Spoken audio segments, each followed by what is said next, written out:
شروع اللہ کا نام لے کر جو بڑا مہربان نہایت رحم والا ہے۔ جب سورج لپیٹ لیا جائے گا اور جب تارے بے نور ہو جائیں گے اور جب پہاڑ چلائے جائیں گے اور جب بیاہنے والی اونٹنیاں یوں ہی چھوڑ دی جائیں گی اور جب وحشی جانور جمع کیے جائیں گے اور جب سمندر آگ ہو جائیں گے اور جب روحیں جسموں سے ملا دی جائیں گی اور جب اس بچی سے جو زندہ دفنا دی گئی ہو پوچھا جائے گا کہ وہ کس گناہ کے سبب قتل کر دی گئی،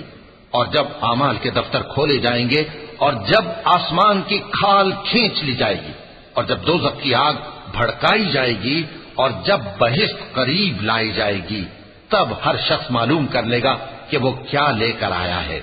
پس میں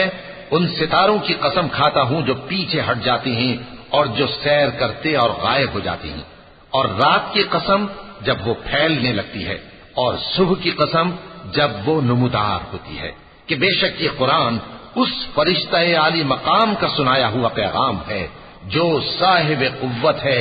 مالک عرش کے ہاں اونچے درجے والا ہے، سردار ہے، ساتھ ہی امانت دار ہے۔ اور مکے والو تمہارے رفیق یعنی ہمارے پیغمبر صلی اللہ علیہ وآلہ وسلم دیوانے نہیں ہیں، اور بے شک انہوں نے اس فرشتے کو آسمان کے کھلے کنارے پر دیکھا ہے،